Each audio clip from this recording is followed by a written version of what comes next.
Ready? Yep.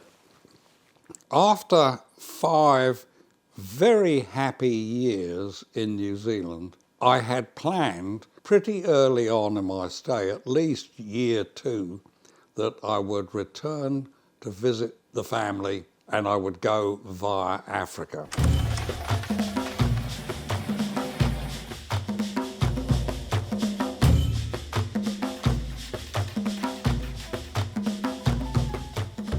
I was using the office typist to type messages to the AA in Africa, got them to send me a book on trans-African highways for 1960, and some of the routes you would not believe how bad they were.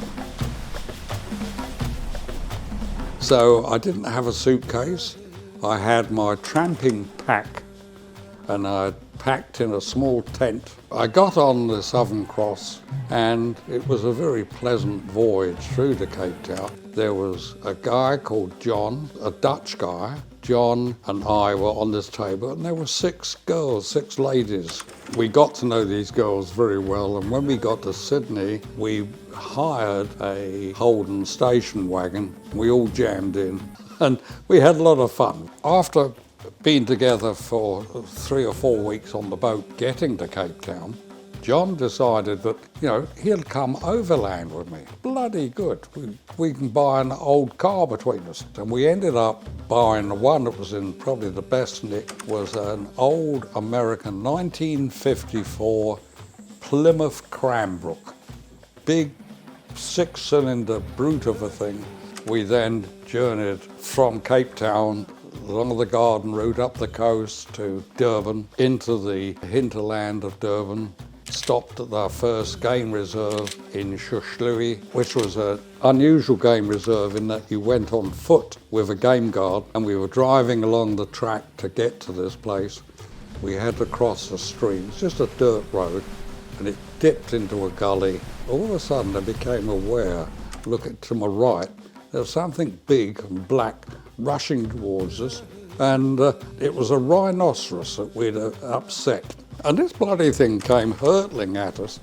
I just jammed my foot down hard, and we went up a rise, and a big cloud of stones and dust. All I was interested in getting the hell out of its way, because I think if it had have hit us, it would have tipped us over at least. Well, we went out daily on foot with a Zulu game guard, and we have photographs of a couple of rhino which this guy had spotted from miles away. So we quietly walked up to them. I had my camera less than 20 feet from these 2 rhinos, and I clicked the camera. I got a couple of pictures, and they began to get very agitated, at which John and I, who are devout cowards, turned round and we ran like the clappers a couple of 100 metres to where there were some trees to hide behind. And as we were scooting away as fast as we can, our damn Zulu game guard overtook us. He could run faster than we could. As young guys, you do a lot of stupid things, which only appear stupid after. But then we travelled, we drove through all the back countries, interesting parts of the Transvaal. We travelled north through to Joburg, where we stayed with John's family there, spent a week or so in Joburg, then headed further north, straight into what was then South Rhodesia. Spent a few hours at the Victoria Falls, then moved into Rhodesia, the main road through which was just 2 strips of concrete. And that was the main road. Got through into some Rhodesia. We stayed at the ruins at Zimbabwe, large stone fort, whatever it was. At the time, nobody was there, no tourism, no nothing. And it's the ruins which the name Zimbabwe was taken for the country later on. And we stayed a couple of weeks in Rhodesia with friends of people we'd met on the boat. We had a wonderful time. Did a lot of travelling around in his Land Rover. We went to a lot of villages where we were a real curiosity, and then we headed north into northern Rhodesia, So we jumped the border, of all stupid things, into the Congo, and there was all sorts of atrocities and murders and terrible things. The birth pangs of the newly independent Congo continue. Belgian refugees are in exodus. This group crosses the border into neighboring northern Rhodesia. They bring with them only a few possessions. The rest left behind in the hasty flight, but not their guns, which are collected by Rhodesian police and surrendered gratefully in exchange for security from the violence which they fled. The Congo government threatens an appeal for Soviet aid, which Khrushchev stands ready to give. The new freedom of Central Africa proves an ominous storm center with worldwide repercussions. But my religion came to the fore again as an Orthodox coward, and we decided it was stupid getting in, and it was nasty. We saw a lot of terrible sights. And then we had to jump the border again from Katanga to get into Tanganyika. And they found the main road north had been washed away, the bridge was down. We did a 1,000-mile diversion, by the end of which our tyres were shredded, our springs were smashed, and we made our way up through to Arusha just before entering Kenya. In Arusha we had a lion around the tent one night, but that's a story by itself. And we ended up in Kenya. We drove down to the coast at Mombasa, had a couple of days camping on the beach at Mombasa, then went into Nairobi, where the car was in a bit of a state, and we sold it for scrap. So we hitched north, and the local African village suddenly turned up carrying 2 chairs. Said it was not right that we sit in the dirt, and we had 2 kitchen chairs to sit on waiting for another lift. So we eventually got a lift on an African truck, stood on the back. It was initially emptied.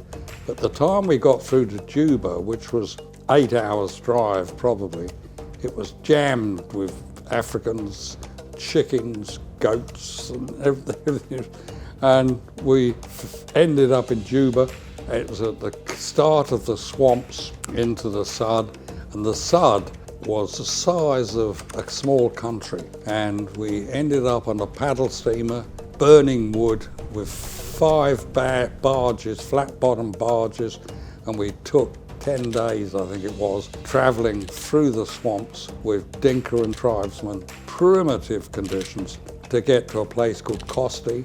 We joined a camel caravan for 2 or 3 days, but we felt unsafe and unsure, so we abandoned them at a place called Atbara in the middle of the Nubian desert. And there was a train service once a day or something through to Egypt.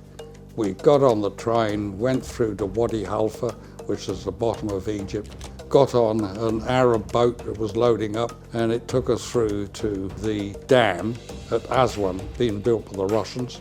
And we were the only 2 Europeans on board, and we probably got arrested by the police and thrown in prison. Mainly we were pulled in because we had no stamp of arrival into Egypt, and there was problems, and we had both been circumcised, and John had all these bullet holes around him. He was obviously ex-military, and they thought we were Israelis, and they were frightened of us. And we were pissed off with them, and we made it known. And then from there we wandered up with all sorts of different adventures right across, up the Nile, up through all the cities, into Cairo, finally through to Alexandria.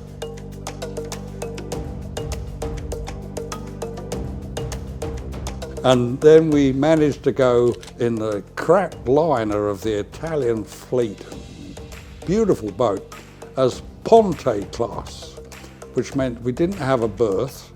We slept in an open room in the cruise area with just benches, and we just put our sleeping bags on benches.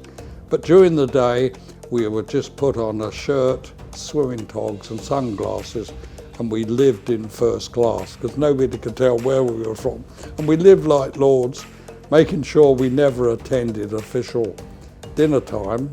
But morning teas were splendid, afternoon teas were even more splendid, and suppers were available all night long. Finally ended up in Venice with a boat berth.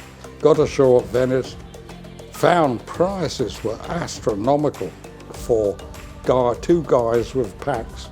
So we had a few hours in Venice, then we jumped on a train which took us through to Paris. And we were the cheapest seats we could find. So we were on peasant class, and that took, I think we slept on that one night, and I can't remember the details. And then when we got to Paris, we then jumped on another train which took us into Holland, where we were at a little village of Valkensvaart near Eindhoven, where John's friends and family he hadn't seen for 18 years were waiting for us, including his army mate from Joburg who had flown across to Europe to meet us when we got there. And we had 4 days, 3 nights, 4 days, where my memories is of drinking, booze, and making a complete idiot of myself on some occasions, and wonderful time. And then I finally managed to escape and get a train through to the airport in Holland, and then flown home, where Mum, Dad and Derek met me at the airport, and life changed from there on.